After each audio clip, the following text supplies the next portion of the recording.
Hey, Bitcoin wealth builders, Simon Dixon here, and welcome to episode 93 of Bitcoin Hard Talk.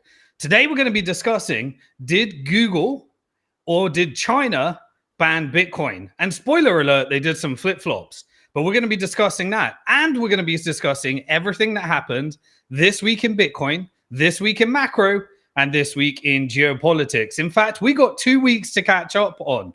I had a couple of family issues to attend to, but let's dive right in. If you're new to the show, my name is Simon Dixon. I spent the last 25 years of my life studying Bitcoin investing and money, 14 years in Bitcoin, right from the very first Bitcoin conference, and wrote the first published book in the world to include Bitcoin. After leaving a career at the banksters in investment banking, and being involved in investing in many of the largest companies in our industry. And we are on a mission to prepare you for a world of Bitcoin, AI, and central bank digital currencies. And so within the context of did Google and China ban Bitcoin, from the Bitcoin side, we're going to be covering a few stories. Obviously, we'll go into what happened with Google this week and why they flip-flop, what happened with China over the last 2 weeks and why they flip-flop, and also, why did America state that they're no longer having a Bitcoin strategic reserve, only to flip-flop themselves? We'll go through how to interpret it, how to protect yourself, and how to move forward so that you don't care what China does, what America does, or what Google do. And in the second section, part 2, we're going to be going through this week in macro. We're going to be going through why the US debt on every angle is at record highs, and why the previous time that this happened was right before the global financial crisis, as well as the Great Depression of the 1930s. What that means and how to prepare yourself, why we are now in rising inflation, despite the fact that they'll be telling you we're not, and what is the latest in the China trade war? Is it working? Is it not working? We'll look at the stats, the real numbers, and we'll get through all of the propaganda that they don't want you to know so that you can be prepared. In part 3, this week in geopolitics, we're going to be going through the latest on following the money, ignoring the headlines, and understanding how to really interpret the headlines and what these Egypt deals mean, and how the world is turning Israel into a toxic asset using oil trade deals and Jeffrey Epstein. So we're going to be going through all of that today. And so let's jump in with the very first section, part 1, this week in Bitcoin. Right, a bunch of stories. So we've been talking over the months about these Bitcoin treasury companies. It started with Strategy. It used to be called MicroStrategy. They've now got over 600,000 Bitcoin, and they've now got even perpetual preference debt collateralized obligations in order to be able to raise on tap to buy more Bitcoin. Now, when you take all of the different treasury companies, and there's over 100 of them right now, and all of the different ETFs, the largest one being BlackRock, they've grown their holdings of Bitcoin across all of the public companies and all of the ETFs to approximately 3.64 million Bitcoin. So that's approximately 17% of the total supply that is being held within the confines of a corporate structure. We must fight back with Bitcoin in self-custody because we don't fall for these shenanigans. That is 3 million Bitcoin that is subject to somebody else's whims, board control, the decisions of government, whether they want to cease it, confiscate it, cease trading, open trading. You don't need to be subjected to any of those things. And yet you decide that you're going to give your Bitcoin to BlackRock and give your Bitcoin to Strategy and buy a share instead. And from the high net asset value of Strategy to where it is today, Bitcoin has been outperforming these treasury companies. So then you ask, what is it that I'm investing in? Keep it simple, stupid kiss. You own Bitcoin in self-custody, and hang around till the end. I'm going to be giving you resources with a step-by-step guide of how to self-custody, because I keep hearing it wherever I go. Whenever I'm on X Spaces, people are saying, Simon, I'm down. I want to own my own Bitcoin. I want to be able to spend my own money. I want to be able to store my own money. And I want to outperform the Federal Reserve in every asset class because historically Bitcoin has done that because of its fixed supply. But how do I do it? Have no fear. I've got a guide for you, and I've got the best in the world to make you understand from all the mistakes that I've made over the last 14 years, how to secure those Bitcoin and self-custody securely. So hang around to the end and I'll tell you exactly, completely free, how to get those resources. But just this, corporations have essentially bought $43 billion of Bitcoin this year alone in 2025, $43 billion worth of Bitcoin in these treasury companies. That's a 3.75x more than the miners are actually mining. So miners that mine Bitcoin for providing the security, they get 3.125 Bitcoin every 10 minutes across all the different miners that are competing.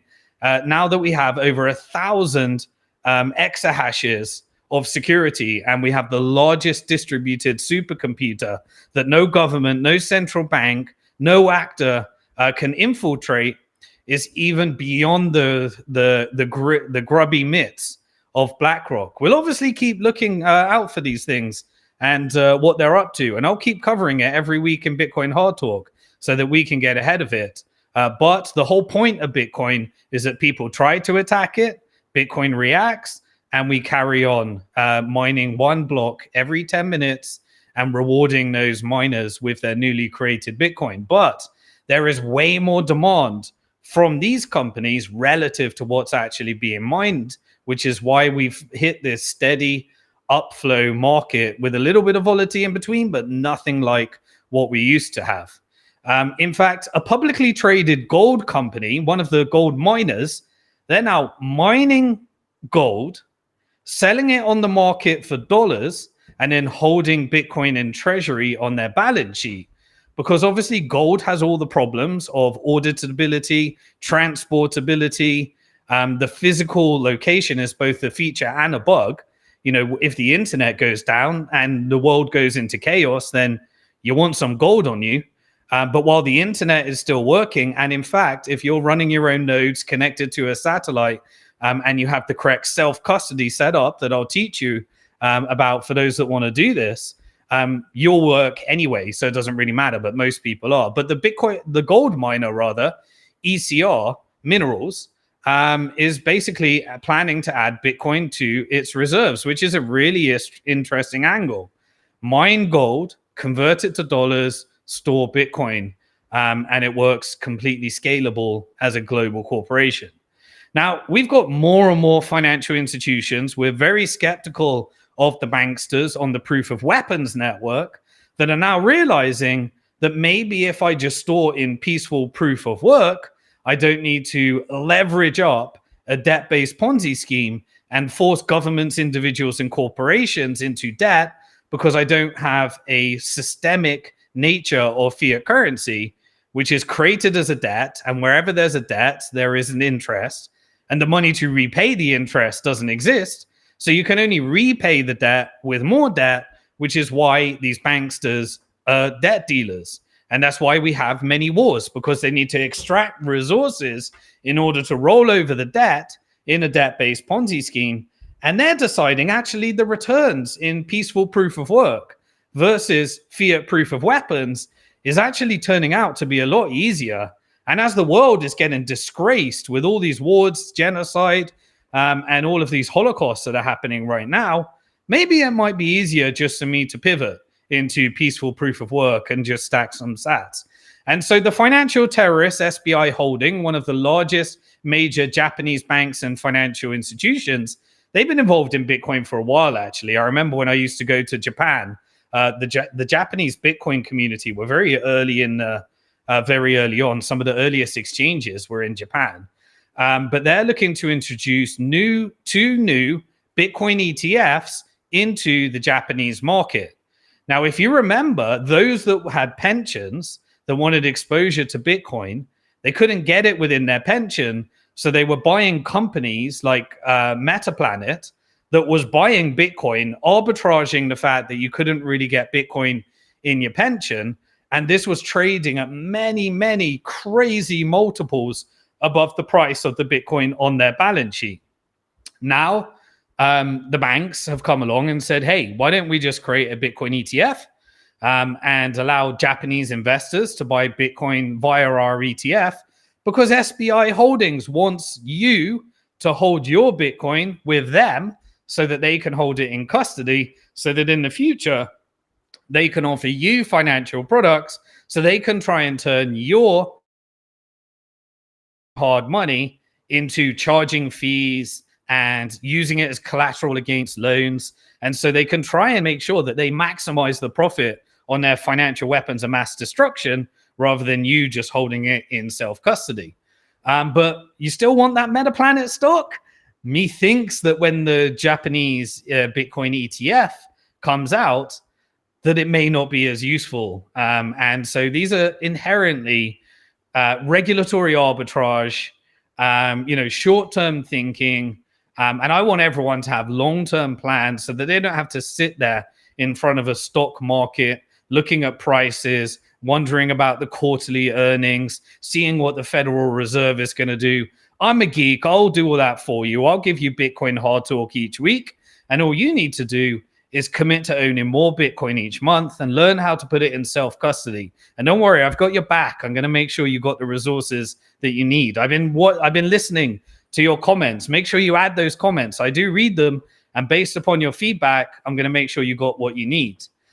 So stick to Bitcoin in self-custody, and you don't need to care about any of these things. However, if you're a geek like me, you'll find it interesting so you can see what the world is doing, and maybe you can prepare more people to not make some of those mistakes.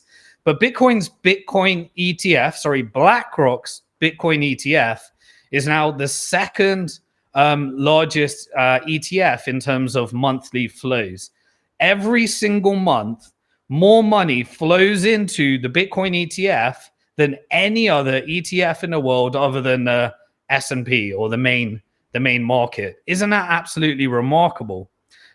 We're way larger than the inflows into the gold ETF.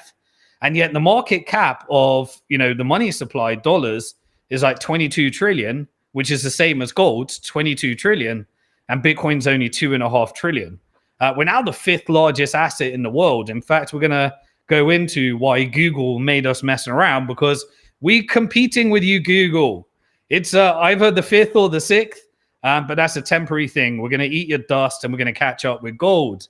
Why? Because the world needs Bitcoin. In fact, Ethiopia is actually now utilizing as a state and has just made $55 million worth of Bitcoin. They're now mining, and they're mining it with surplus hydropower.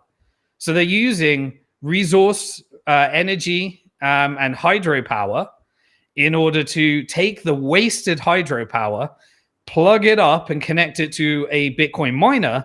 And now they're getting $55 million worth of Bitcoin that previously would have just been wasted energy, wasted electricity. Think what $55 million can make a difference in Ethiopia, a victim of the proof of weapons network, that all of their resources have been raped, pillaged, stole, colonialized. And now they can build their own Bitcoin stack. And maybe they can start to stand up to the proof of weapons network. Maybe now they can say, you want our resources? If you want our resources, you have to come and build your factories and hire our people on our ground, and we'll give you the finished product. Why? Because we got Bitcoin power and we got some negotiating leverage, and we don't need your dirty fiat currency, IMF economic hitmen. We can fight back by using hydropower, and we can do that with wasted energy that didn't even have a utility before. They're turning wasted energy into hard money.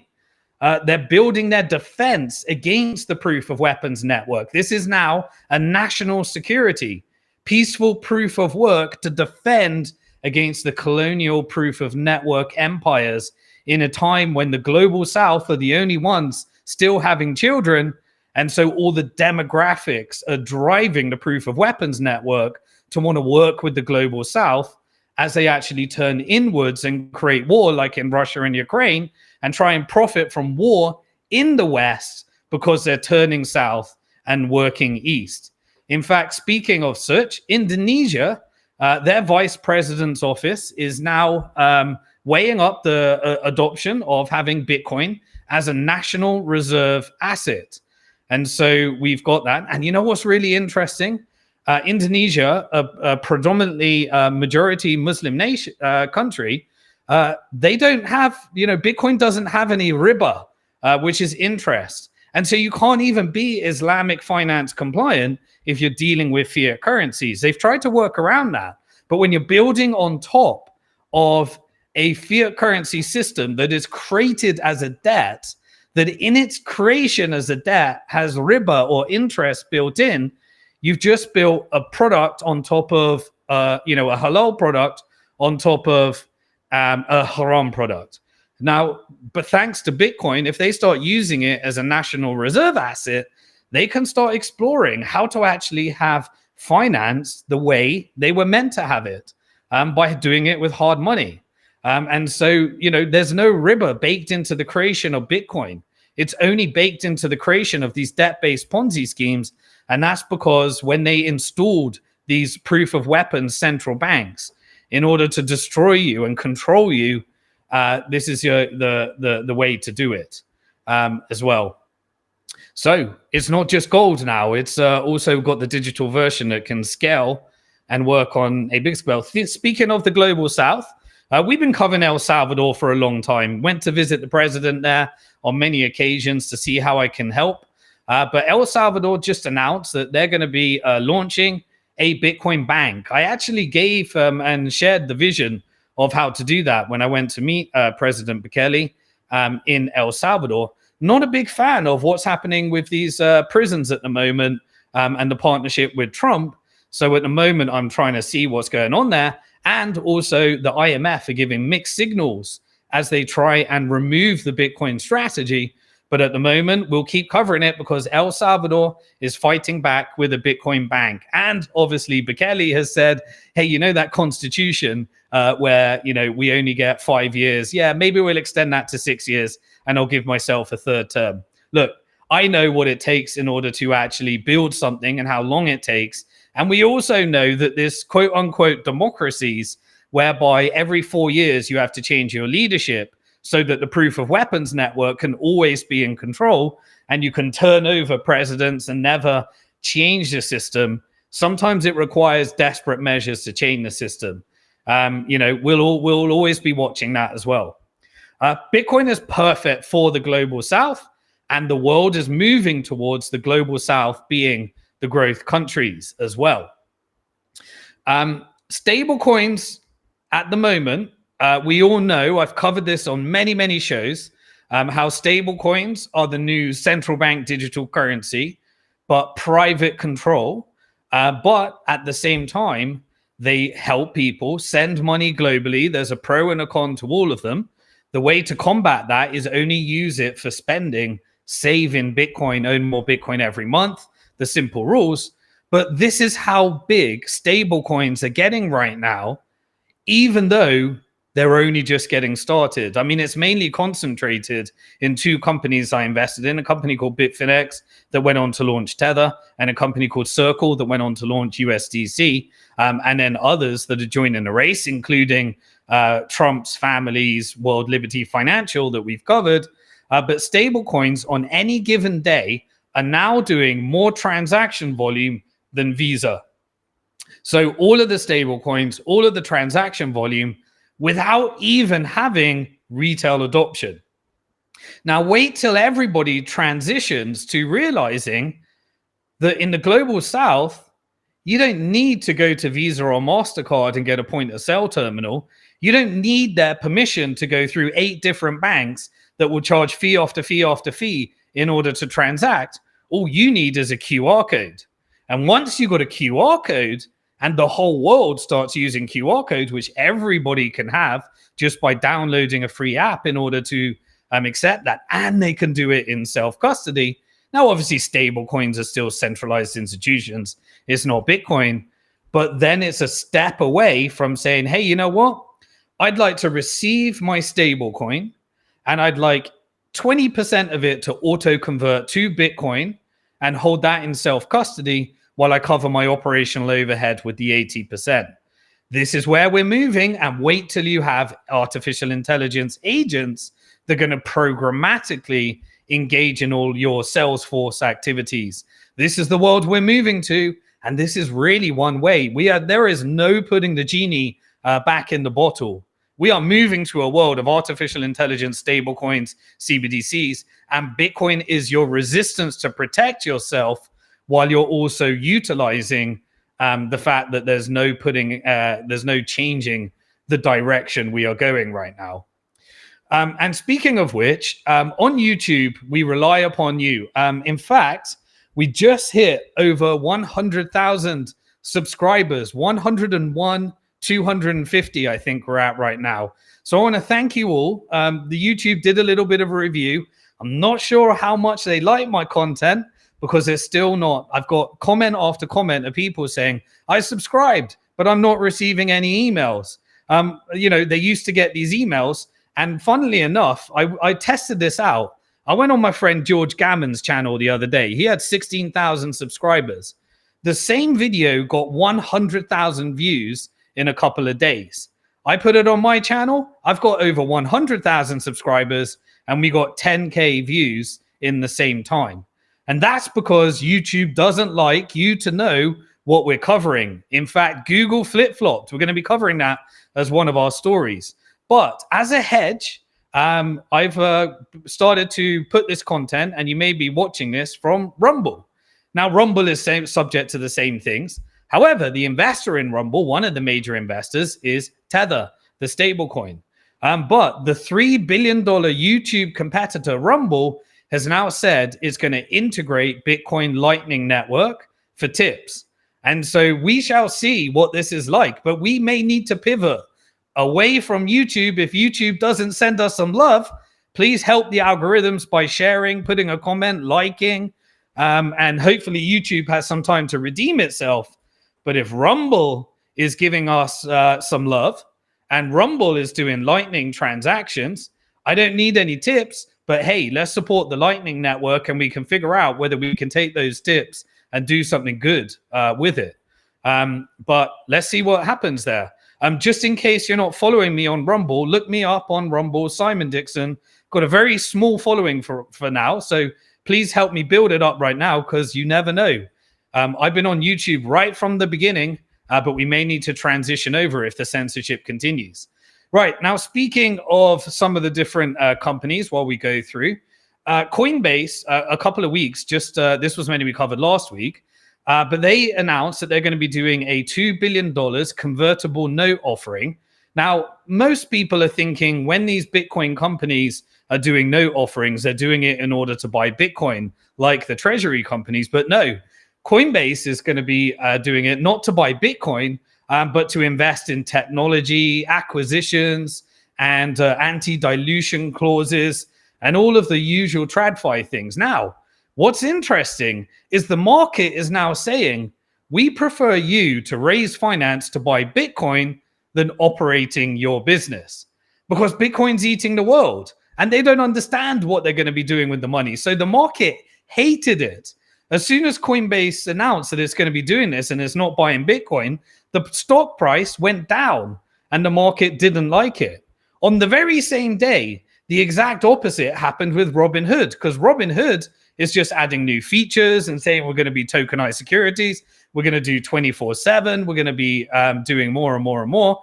And we're going to be putting Bitcoin on our balance sheet as well. And so the market is now demanding for these companies to put Bitcoin on its balance sheet as we're seeing more and more of these arbitrages in the equity capital markets as Bitcoin eats the fiat currency world based upon the money printing and the violence of the proof of weapon network. What else did we have? Well, Trump signed an executive order, and this was to discourage banks from debanking Bitcoin and crypto companies. Massively needed. I had another bank shut down my account. Now, I'm a controversial character. You know, I don't borrow anything, so I'm like the worst customer for a bank. They want you to be a debt slave. I don't have any debt. Bitcoin gave me the freedom to not need any debt. But I remember what it was like. They used to love me when I was a debt slave, as when I was working in the corporate and I had enough money to pay my interest, but never enough money to repay the debt. The banks loved me. I had a little bit of a cutout there. That's island living for you. So I was just talking about how the banks used to love me when I was deep in debt and could only afford to repay the interest. But they hated me as soon as Bitcoin made me free from debt slavery. And I started talking up against the banks and started talking about monetary reform and started helping people understand the proof of weapons network. And all of a sudden, I was going from bank to bank to bank. So, you know, banks are a tool for censorship. And that's why we love Bitcoin so much. But to discourage banks from, you know, taking out Bitcoin and crypto companies is a massive step forward. So I really support that initiative. And now we're looking at some of the other tools for oppression. Now, one of the first things that happens is if you do what you're told to do by the proof of weapons network rules, you're told that you need to go to university, get a good degree, and you need to go deep into debt and take on a student loan. And what do they do with those money? They charge extortionate fees. They accept lobby money to change the education to serve a corporate agenda. But also, these universities are essentially money laundering organizations for the proof of weapons network. And so it was really interesting to see one of the very established universities, Harvard University, is now buying $120 million worth of Bitcoin. And so we're even starting to see that the ultimate boycott, rather than we've got all these students saying, please don't send our money over to Israel. Please don't send our money to bombing children. And they're saying, okay, we'll buy some Bitcoin instead. And so maybe they can make up for the returns. And maybe we should be looking at how this changes the habits and the behavior. And so I've always seen Bitcoin as the ultimate tool for boycotting the proof of weapons network. And now we're starting to see, not because they've suddenly had a moral epiphany, but because it's more profitable. And so that's where you get the ultimate mix, where doing what's right is also more profitable because they don't give a damn about doing what's right, but they do give a damn about making more money. And so maybe we can de-weaponize the proof of weapons network as more and more people discover this. And so it looks like Harvard University is doing the same. Some new rules came out by the Commodities and Futures Trading Commission in the US, the CFTC, that's going to allow Bitcoin spot trading on futures exchanges. Trump also signed an executive order that was this Thursday, I believe, which is going to be allowing private equity, this was last week actually, real estate, crypto, and other alternative assets to go into your 401k. And this came out as an executive order. What that essentially means is that money managers are now going to be able to allocate money to what they called crypto. As a money manager, I'm hoping that means Bitcoin. You definitely don't want them to be gambling in the shitcoin casino with your retirement. You can do that yourself. But I've been talking about what I think this actually means, and I've been warning you about this. As I previously covered, they're basically doing a carrot and a stick. The carrot is that you get to put Bitcoin in your pension. And absolutely allowing for Bitcoin in your pension is the solution to the pension crisis. But in order to allow that, they're also giving you a stick, which is that private equity needs to go in there. And many of these universities, those endowment funds, you know, Harvard's now buying Bitcoin. They're trying to get rid of their private equity because people are deciding they want to buy Bitcoin instead of private equity. And so they're stuck with this low liquidity in a debt-based Ponzi scheme as we're moving into more and more of this distress. We'll cover more of this in the macro. And remember, the tariff policy, as I've always covered, it was to make sure that you have distressed acquisitions of private stocks so they can be consolidated into the large multinational global institutions. And now they're looking to dump some of those stocks on your pension. And the fact that now you've got Bitcoin, which outperforms them, And then you got some of these write-offs that are probably going to be coming from private equity with complete conflicts of interest from the proof of weapons network, where organizations like Blackstone and various other private equity may be dumping them on your pension.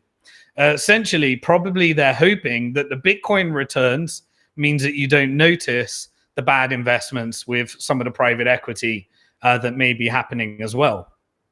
Because they know that the predictable upside is coming from Bitcoin. And then maybe they want these VCs pre-mined shitcoin gamblers in order to be able to leverage your money and various other things. We shall see. But all of this tells me if you're handing your money over to Wall Street and the proof of weapons network, you need to become more conscious. And I know some people may not have actively made these decisions because very few of your retirements even allow you to have a self-directed. But if you can switch to self-directed and your employer will let you, then we need to take back control of as much as the fiat currency and the proof of weapons network so we can direct the flow of funds into companies that are not committing genocide at the moment. So I looked at some stats in America right now based upon this to think, well, how many people are self-directing and what's the most likely outcome? And so here's a bit of a scenario. 20% of employers in the US offer self-directed 401ks. So that means 80% of you are handing your money over to the banksters and the economic hitmen to dump your private equity on your pension, and then they can make up some of it with Bitcoin. But of that 20%, 3% or less of eligible employees actually use it.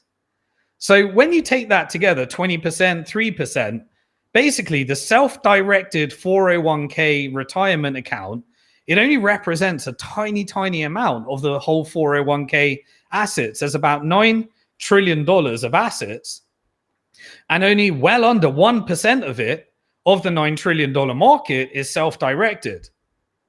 So 1% of a trillion is about, that market is about $10 billion. And so only about $10 billion is likely to be directed by somebody that understands Bitcoin hard talk if you're in one of those lucky positions. The rest are going to be dependent upon the pension fund managers. And those pension fund managers, I remember when I worked in the industry, they make decisions last. And so they will only get you into Bitcoin once probably the central banks get you into Bitcoin. But let's think about game theory a little bit. They'll probably firstly choose Bitcoin over crypto. They're going to definitely go into Bitcoin, allocate to Bitcoin, and I think it's highly unlikely that they will ever go into the whole crypto market. If they do, there's a bunch of hype around ETH at the moment because it's a host for stablecoins and various other things.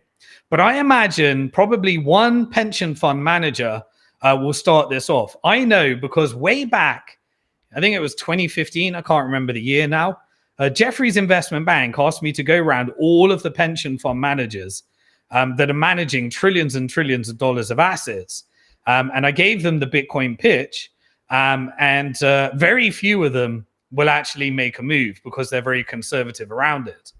But I reckon one will make a move, and then you'll start to see that these pension funds will outperform everything else. I can't give financial advice. I can't promise this will happen, but historically, this is what's happened. Now, the past is not an indication of future, but I believe that the fixed supply of Bitcoin, the game theory works out.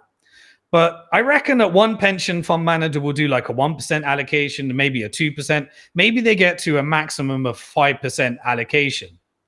And then really, after that, what could happen? Well, once they hit the top of the table, someone else will say, how do I compete with that? And when they have to compete with that, they'll look at doing an allocation. And even people like Ray Dalio, one of the most conservative hedge funds, like diversification, make sure you're prepared for everything. He's already recommending a 15% allocation to both gold and Bitcoin as well. And so you can imagine the game theory playing out here. So we've still got years to go, which means your job is still to own more Bitcoin this month than the previous month. because you can front run all of this. You can move faster than their compliance teams can move. They're risk adverse. And so you get the reward of risk on as a result of where Bitcoin is today.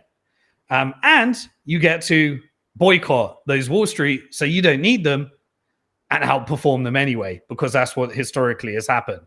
So anyway, Wall Street's play is clear to me. It's very, very simple and obvious to me. They want your Bitcoin. They want you to custody with them. They want to use an ETF. They want you to use stocks. They want you to borrow against your Bitcoin. They want everything moving through their books. They want you using their trading platforms. They want you doing everything with them in their structured products because they want to steal your Bitcoin. And they will engineer a pump and dump. Ever since the creation of the Federal Reserve, they've done it 20 times. And there will be one with Bitcoin, and those in self-custody will be the ones that will be watching on the side and accumulating the cheaper Bitcoins at the same time as them stealing your Bitcoin. This is what Wall Street was created to do. This is what they will do. And they want your Bitcoin. And they're coming up with as many ways to try and get your Bitcoin. So what about America protecting itself? Do you remember the whole US Bitcoin Strategic Reserve? If we go way back, seems like such a long time ago, when we had Genocide Joe in charge of the US, and I was saying, you should probably vote Trump. There's like a 1% chance that he might do a few things. Firstly, he'll allow you to own your Bitcoin in self-custody. That's the victory. That's all you need. But there's less than 1% chance that he might release the Epstein files. He might release the 9/11 files. He might release the JFK files. He might expose the quote unquote deep state. And, you know, we got conversations around that, and I'll cover more about that in the geopolitical section. I also said that there may be a less than 1% chance that he builds his Bitcoin strategic reserves for America, and then they will issue some kind of stablecoin standard. Well, guess what? You're getting your stablecoin standard. I covered it in previous episodes, your covert central bank digital currency, thanks to the Genius Act, and you're getting a flip-flop, flip-flop, flip-flop. Let's have a look at some of the flip-flops that we are seeing right now all around the world. So Bitcoin Strategic Reserve, flip. And so Trump's executive director of digital assets, Bo Hines, resigns out of nowhere. Okay, thank you very much for your time. I enjoyed being a part of this crypto asset SAR position. I'm out of here and I'm going to go work somewhere else and try and build my own stack. Then you got an announcement this week from Treasury Secretary Scott Bessent. Yes, the Scott Bessent that worked with George Soros to crash the pound and is now working with the US dollar, strategically crashing the dollar. He says that the US will not buy any more Bitcoin. I quote, instead, they're going to hold the $15 to $20 billion that they already have and look to seize more. So they stole Bitcoin and they hold it, and we don't even know. We don't know whether they've got $28 million worth of Bitcoin or they've got $20 billion worth of Bitcoin, because they pardoned Ross Ulbright, who they stole it from, and they owe $120,000 to Bitfinex after somebody hacked it from the 2016 hack, and now that's over in Department of Justice. And we're told that apparently there's $15 to $20 billion worth of Bitcoin. But somebody sent through a Freedom of Information request, and that showed that there was only about 28,000 Bitcoin. So allegedly we have, or the US has, that much Bitcoin, which is what Scott Bessent said, but they're not going to buy any more. They're going to seize more. I think that was the bit that he was not meant to talk about.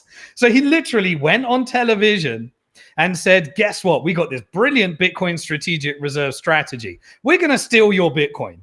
We're going to seize your Bitcoin and we're going to build our reserves. So the US Bitcoin strategic reserve strategy, the plan is here. They want your Bitcoin. And why is it that all these Bitcoin treasury companies are being built by the banksters the fraudsters, the Howard Lutnick, Cantor Fitzgeralds, that are partnering with all these different people saying, hey, I've got an idea. Why don't we'll give you some shitty zombie public company. We'll borrow your name. You put your reputation on the line and we'll raise you a shitload of money to buy some Bitcoin. And these are the same types of people that are then saying, well, but what's your business model? Why don't you do borrow against your Bitcoin? Hey, we got a banking license. You can use our infrastructure in order to do that. And in the end, they'll create the pump and dump when they need to pull the rug on the dollar. When people stop buying those bonds, as we'll be covering what's happening in the macro section, they'll engineer a strategy so that they end up with your Bitcoin, and then they'll use that in order to back their stable coins and their banks, and is probably not going anywhere near the governments. And what are they going to do? A bunch of Bitcoin treasury companies will fire Chapter 11. They'll buy them for pennies on the dollar, and they'll get the Bitcoin at a discount, just like they did with FTX, just like they did with Celsius. The lawyers will take out billions of dollars in the bankruptcy, and they're engineering the strategy for you. And this is all more about centralization. They want those 17% of Bitcoin in those ETFs and in those Bitcoin treasury companies to be in the hands of fewer and fewer people. I think it was a Freudian slip that he said, we're going to try and seize as many of them from you. So immediately the call came through. Hey, Scott Bessent, were you really meant to say that? I think we need to do a flop. And so flop, we got this tweet come out. I think it was yesterday. And there was a bunch of jargon around the Bitcoin Strategic Reserve and that they've got these reserves. And there was a paragraph, Scott Bessent, quote, in addition, Treasury is committed to exploring budget-neutral pathways to acquire more Bitcoin, to expand the reserve, and to execute on the president's promise to make the United States the Bitcoin superpower of the world. Now, if you trust them, I've got a lovely war to sell you from the Proof of Weapons Network. When they rug pull your Bitcoin and give you a stable coin that's integrated with Palantir and a surveillance state where they can programmatically give you a negative interest rate and a collateralized debt obligation because you thought that the Trump administration was here to take on the deep state, when it turns out that the deep state brought this dude in. And if you haven't figured that already, you haven't watched enough Bitcoin Hard Talk. So here's what I will say to you. America, Trump ain't going to make America great again. Make yourself great again. Own Bitcoin in self-custody and allow them to do whatever they want so that you can protect yourself from them, because Bitcoin was a resistance against the Proof of Weapons Network, not a tool for the Proof of Weapons Network.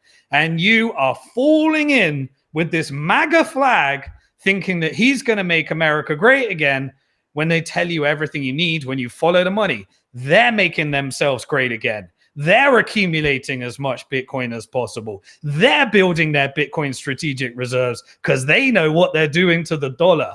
They are annihilating the dollar. Trade policies is resetting the world order, and we're going to cover that in part 2 this week in macro. All they really want is to offload their treasuries on you by issuing these stable coins while triggering basically the screws on their surveillance state and making sure that they can control you. What else did we get as a flip-flop? Oh, we got a flip-flop from the Federal Reserve economic hitmen and banksters and financial terrorists as well. Flip. The Federal Reserve floats the idea that they're going to revalue gold. And they're going to take those $42 gold from, guess what? The last time they confiscated gold from you. Yes, they stole it all from you in the 1930s. And they haven't even audited it yet to tell you whether it's there. We know who owns it. It's the Federal Reserve that's got the obligations against that. And is the Federal Reserve America? No, it's not federal, and it doesn't have any reserves. It's owned by the banksters, and it's a public company. And they said that they're going to be taking the $42, because they stole all your gold and gave you up to $42 at the revaluation. Initially, it was $20. And once they had the gold, it went up to like $800, over $1,000. It's now approximately $3,400. And they said, you need to do it for your patriotic duty to make America great again. And did you make America great again? No, they created a debt-based Ponzi scheme to create more wealth inequality and more war and death and destruction so that you paid the inflation while they stole your purchasing power, kept the gold, and used it as collateral in order to fund a collateralized debt obligation to bomb children across the world in their colonial covert wars that we always cover as well. And so what they said they're going to be doing is that the Fed hinted that we could revalue that gold. But I thought it was treasuries. And yet the Federal Reserve is saying it might be something they're doing. And they could do it as a Bitcoin strategic reserve. Okay, sounds good. Flop. 24 hours later, Trump slaps tariffs on gold. And so basically, the prices are pushed up over $3,400 again because he's constricting the supply of gold, saying, you can't bring gold back into America without paying a tariff. Huh? I remember it was Anthony Blanchard and his family that actually I invested in a gold Bitcoin company way back in the day because he made it where they could make gold ownership legal again in America. Now you slap a tariff on it. And so keeping gold out of the US is the strategy. It was done with a partner, with Switzerland, because the Swiss banks, the Swiss franc is increasing in value relative to the dollar. And what did it do? It pumped the price of gold up immediately. And so what happened after that? Flop. This suddenly announces that there are no tariffs on gold. This is perfect market for the proof of weapons network. Like the insider traders are coining it in. And so suddenly they're going to revalue gold and they're going to buy Bitcoin. Then they're going to slap a tariff on gold so it can't come back into America. And now there is no tariff on gold. And then they're announcing that the revenue, they're basically... Sorry, I didn't know what was. Notes is a little bit weird, huh? Yeah, this is a great trade for an investor. I had the notes saying two things at the same time.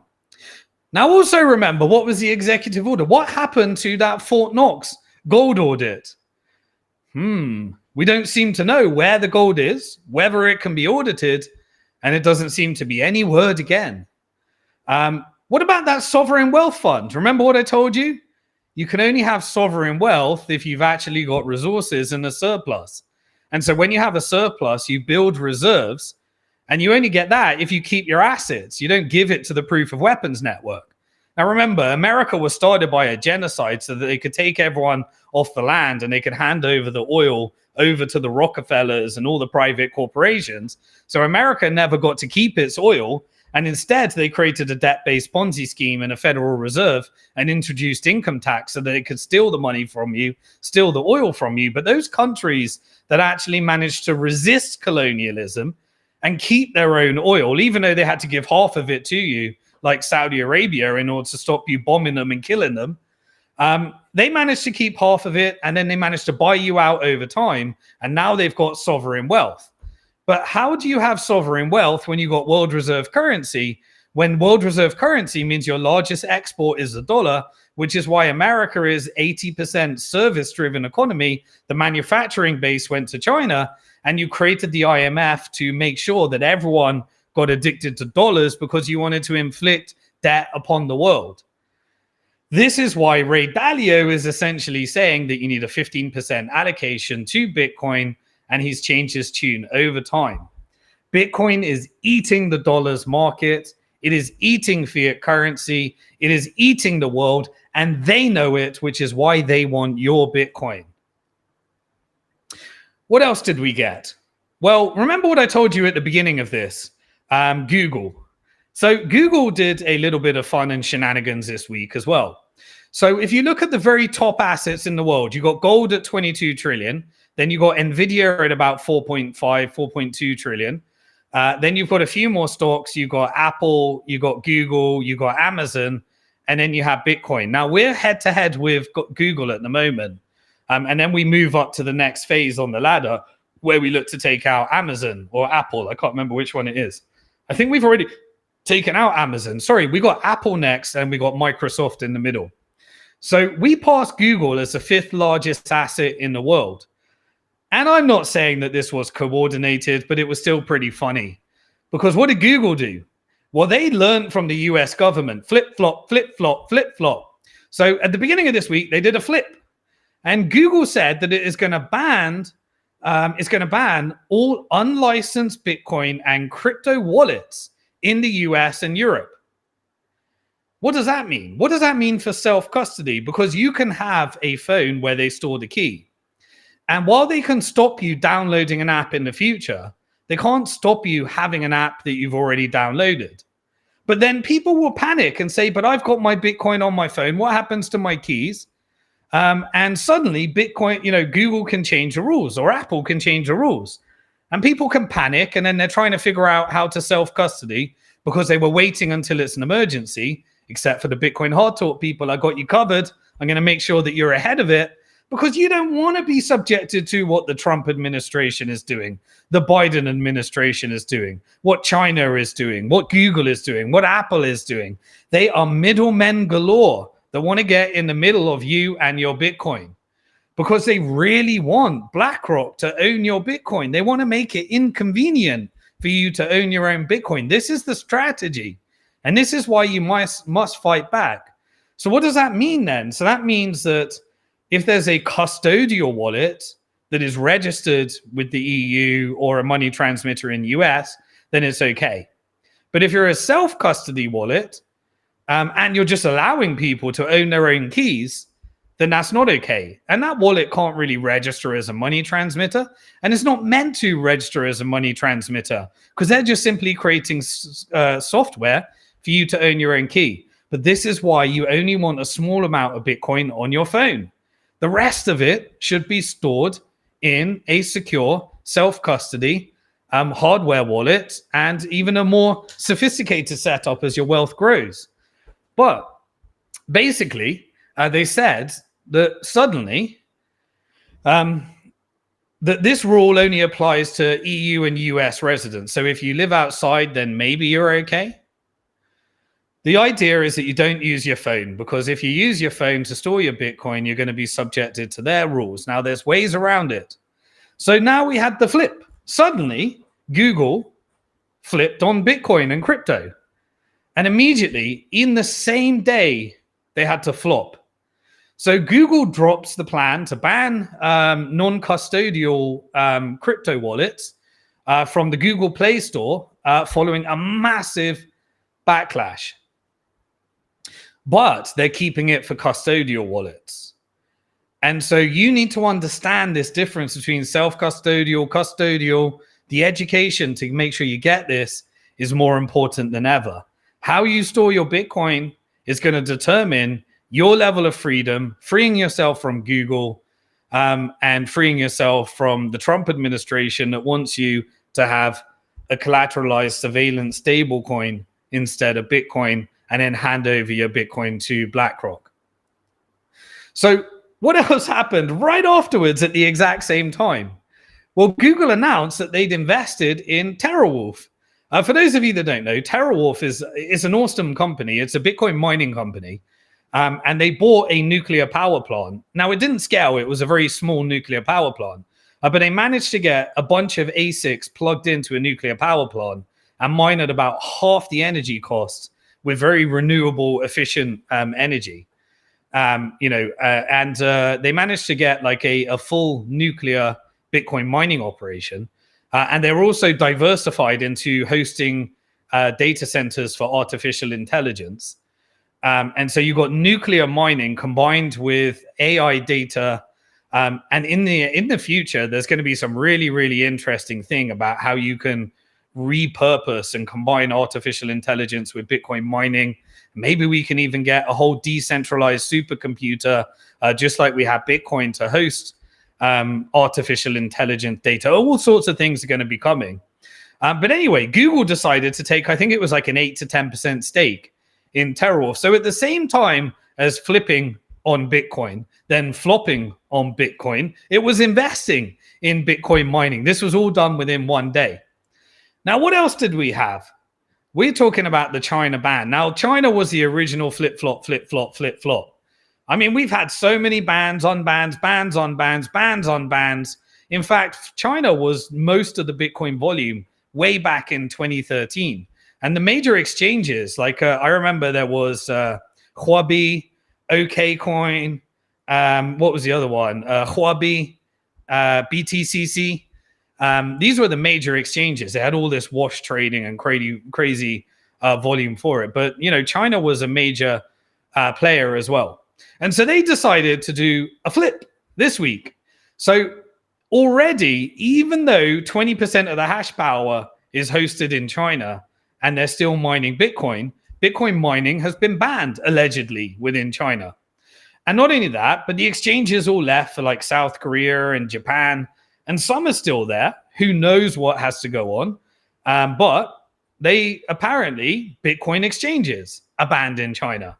But there was an announcement last week, which it was very hard to get confirmation. Some said it's true, some said it didn't.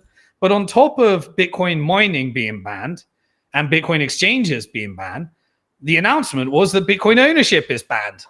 And so the price on this barely moved. It barely moved. So now we're getting these China quote unquote bans. The people don't even care anymore. Before that used to be like a 40% correction in price. Now Bitcoin just sucks up Bitcoin. It's become so reliable that even the largest economy in the world by purchasing power parity, if they ban Bitcoin ownership, Bitcoin doesn't even care. So it's really interesting how resilient Bitcoin has come now. But in 2022, when that happened, I think it was 2021 when they reiterated the Bitcoin mining ban, and that created the whole Texas Bitcoin industry where people started innovating how to use wasted electricity. But it even led to a ginormous liquidation cycle. I remember there was a whole Terra Luna thing, and then there was the Bitcoin China mining and exchange ban.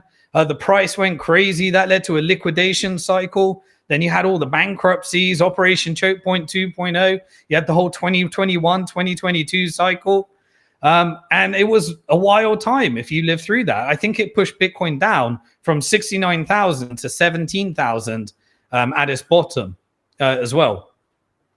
So the moral of the story is that Bitcoin doesn't care anymore, and pay attention to anything that China bans because they has always been like the big market, the big geopolitical markets are the ones that get banned. And we know that it just leads to self-custody adoption. And we know that it's a ginormous geopolitical mistake. And we know that if Bitcoin doesn't have strategic reserves in America and Russia, China, BRICS, and the global south do, then there is a game theoretical scenario because maybe, just maybe, America is using these announcements to accumulate cheap Bitcoin, and maybe they're stacking for the country. Who knows? Maybe it's just a manipulation tool. But anyway, it would be a massive geopolitical strategic mistake if China were to do that. So, of course, immediately we get a flop. And so flip-flop, China is now going to be allowing the launch of the first crypto stablecoin reported in the Financial Times, despite the fact that Tether already had a CNY-backed stablecoin before. Can't remember whatever happened to that. But now China's going to be allowing for that stablecoin, and yet crypto ownership is meant to be illegal. You see the manipulative tactics that are happening here, but it doesn't matter. Just stack your sats in self-custody. If they do this, you get a massive exodus from China over to Singapore, over to the UAE, over to Japan. We've seen this time and time again. And an opportunity for another country, but it will also push people into self-custody. So the moral of the story of all of these different stories, hold your keys, skip the trading, don't worry about what they want you to do, avoid leverage, don't borrow against your Bitcoin. Nothing stops this train. The cat is out of the hat. The genie is out of the bottle. There is no putting it back in. And it's only a question of, what are you doing to protect yourself? You need to protect yourself, and you need to learn self-custody. And so I'm going to give you 2 final stories for part 1, and then I'm going to point you how you can step by step learn how to self-custody your Bitcoin completely free as my gift for you, because I want this to be a movement.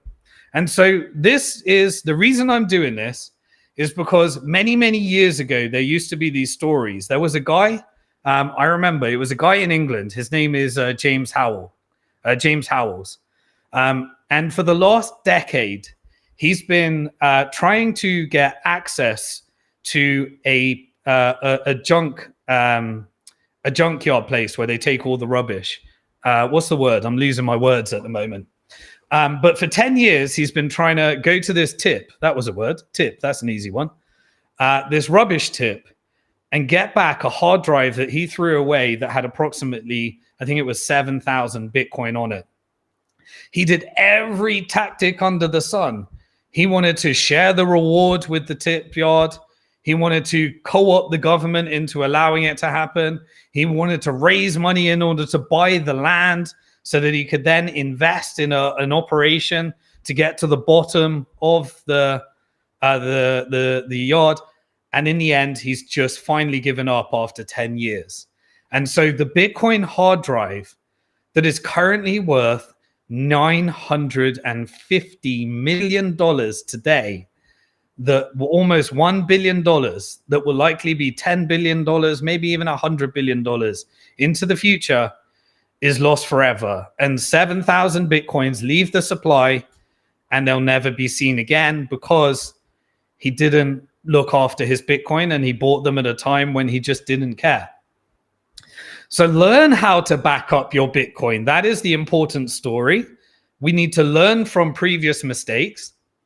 And I also want you to know that the financial terrorists, yes, the Bank for International Settlements, yes, the one that funded Nazi Germany, the ones that worked with Reichsbank in order to put money and the gold from Czechoslovakia in the Bank of England and the Federal Reserve in order to fund Hitler's regime. Yeah, the one that created the European Union in order to make sure that Europe was controlled by the European Central Bank and European Union. That Bank for International Settlements, the one that's building the mBridge and the central bank digital currency network, yeah, those financial terrorists, they've decided that they're going to start marking Bitcoins. And so what they're going to be doing is the central bank of the central banks, i.e. the bank that is owned by the central banks, with one of the largest ones being the Federal Reserve at the moment, is proposing to create a grading system from 0 to 100 for each of your Satoshis. And this is going to be based upon transaction history. And so they're looking to scrape this data. If your score is low, then any companies or anyone that's interacting with those Bitcoin or those users can refuse to accept those Bitcoin. And they're claiming that it would be basically they can make tainted Bitcoin. They can link it, if it's ever linked to any type of illicit activities, then you need to make sure that you're receiving Bitcoin with the right score. And so if this were implemented globally, it could create basically a parallel market where clean Bitcoins are worth more than tainted Bitcoins. And they could have competing values and traded against each other. They would be marked in decentralized exchanges. And so the moral of the story is that when you store your Bitcoin in self-custody, there are different types of structures that you can set up so that every time you make a payment, it is made from a different wallet. And so now is the time for you to figure this out. So Azad, I want you to play a quick video. What I've done is I've made a blog where I went through all of these points step by step. And I brought in my good friend, a OG in Bitcoin, wrote the book Mastering Bitcoin, Andreas Antonopoulos. He's been out there advocating for Bitcoin way back in 2013. And we did a project together once for some of our larger clients back in the day that wanted to learn how to self-custody. And with all these questions and with all these comments and with all these things that are happening right now, I wanted to open source that for anyone that has a login for free to the Bitcoin Hard Talk membership portal. And so anyone that has a login can access this training. And what I've done is I've created a blog with a summary of all the points and all the things you need to know, with a link to where you can get access to 8 modules to go through all of this completely free within the membership portal.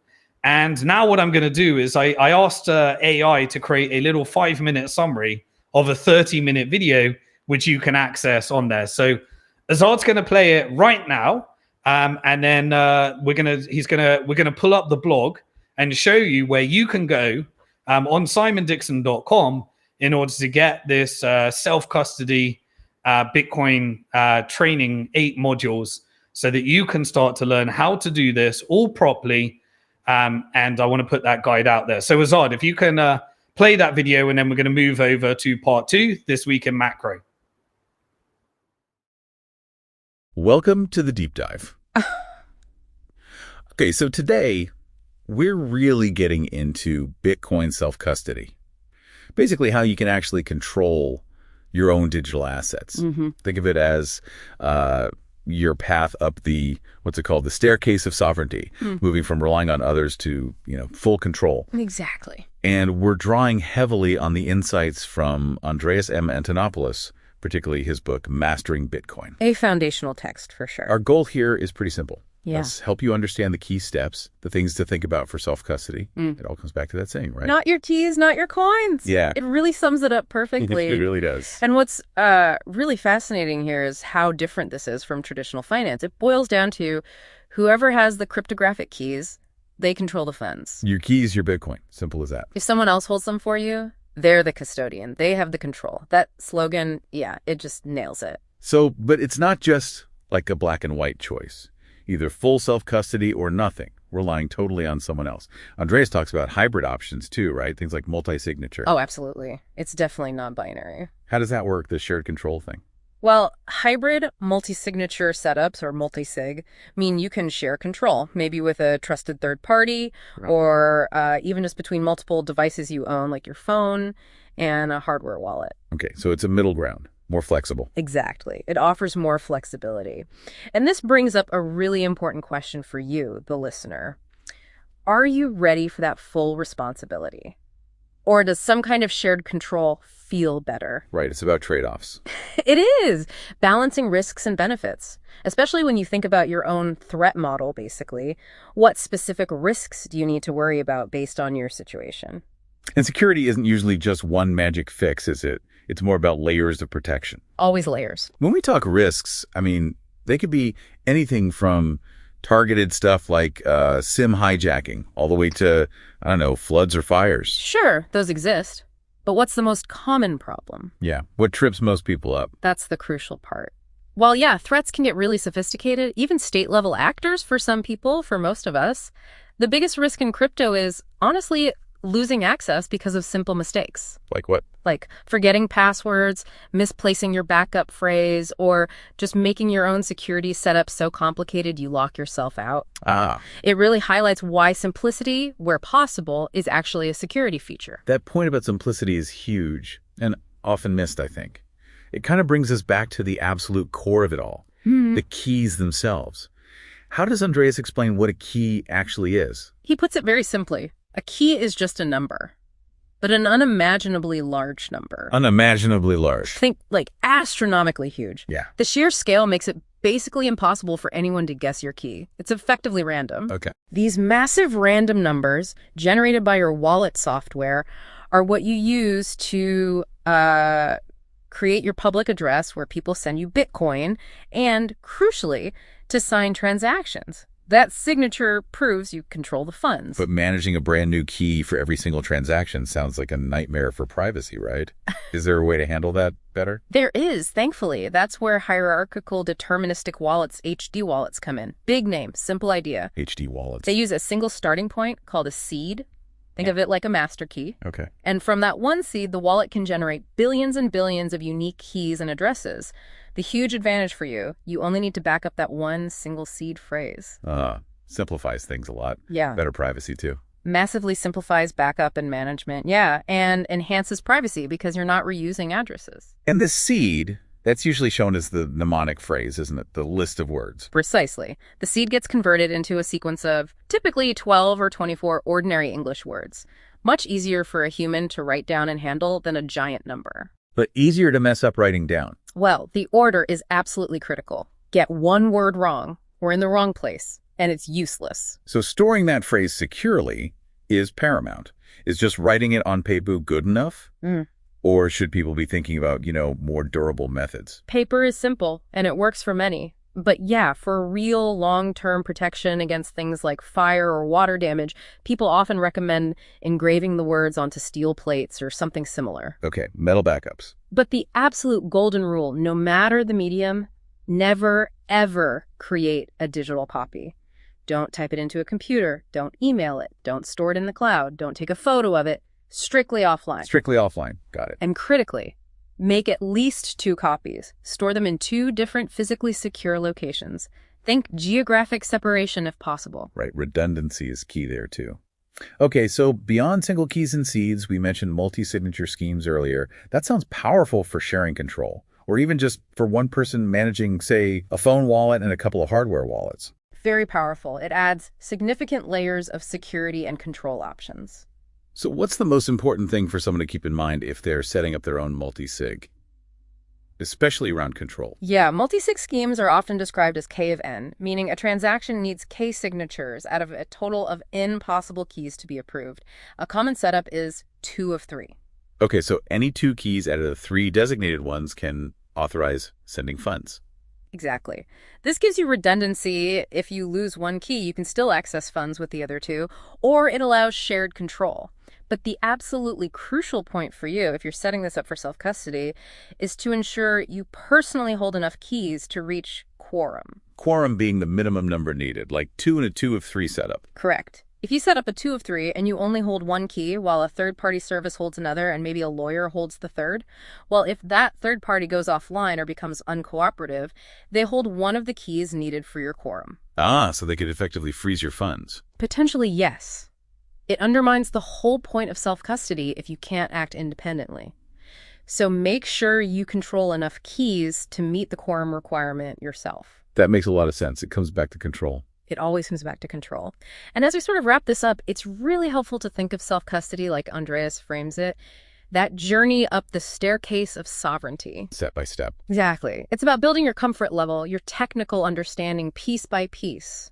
Maybe you start with a smaller amount on a phone wallet, a so-called hot wallet, before you think about moving larger amounts to cold storage, like a hardware wallet or that steel plate backup. So you don't have to jump straight to the deep end. Not at all. And what's fascinating is, even if full hardcore self-custody isn't your immediate goal, just understanding these concepts is vital, especially things like proper multi-factor authentication, moving beyond insecure SMS codes, for instance.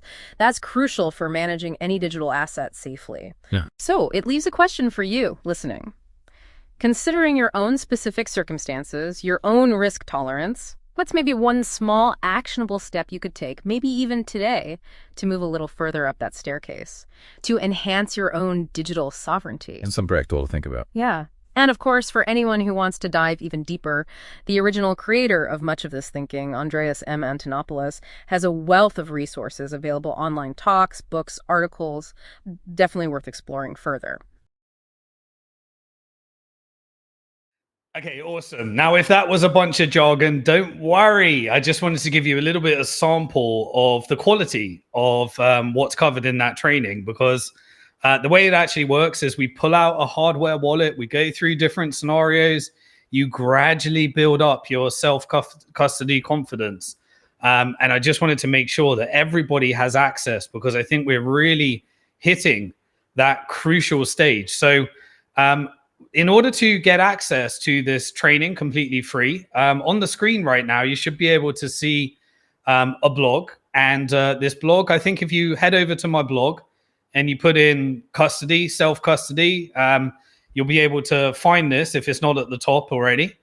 And you can find out. You can watch a 35-minute, a longer version of this, where we go through some of the key concepts and the mission of why you should self-custody. Hopefully I can inspire you to start this process and the importance of doing it. And hopefully everything that I covered, just what has happened in the last week, inspires you to start joining and boycotting and making a difference as we drain this swamp of the Federal Reserve proof of weapons network with a peaceful resistance through proof of work.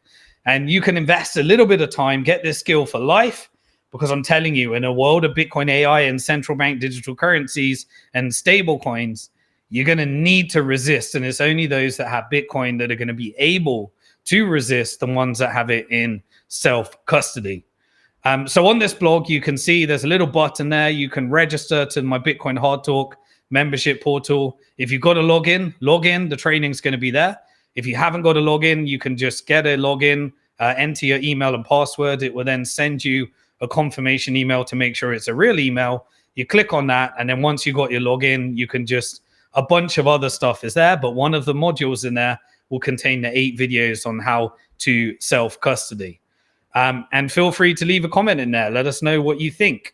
And we'll try and make more and more of this available for you as we go through this journey. Okay, so that's going to be everything on this week in Bitcoin, part 1. We covered a lot of angle. We covered the Google man, we covered the China ban, and we covered the Bitcoin strategic reserve and all of the different flip-flops and everything in between. Now, do me a favor. If you're enjoying this content, please do like, please do subscribe, please add a comment below and let me know what types of things you'd like me to be covering in the future. I do read those comments. And if you're on YouTube, head over to Rumble, because if we get taken down or they get lightning payments and YouTube doesn't continue to get on the right path, we may flip over to Rumble. So please follow me over there. Also, I'm on podcasts so that you can listen to this in the background when you're driving or in the gym. You can go on Apple and type in Bitcoin Hard Talk, or you can do the same on Spotify if you're an Android user. Or you can access it from my blog as well and download on the podcast section. And finally, make sure you got that membership to Bitcoin Hard Talk. It's a free membership portal. I'm going to make sure that we add as many resources, and I want to make sure that we got a community that is self-custodying. And finally, follow me on X. I go live. I've been doing Monday to Thursday, answering people's questions and going through daily news as well. So make sure you're following me on X, and I'll continue to do these on Bitcoin Hard Talk. So with that in mind, let's now move over to part 2. In part 2, we're going to be covering US debt, US inflation, the China trade war, and everything that's happening in between, and how all the tariff policies are tying together. And so we're going to jump straight in to this week in macro.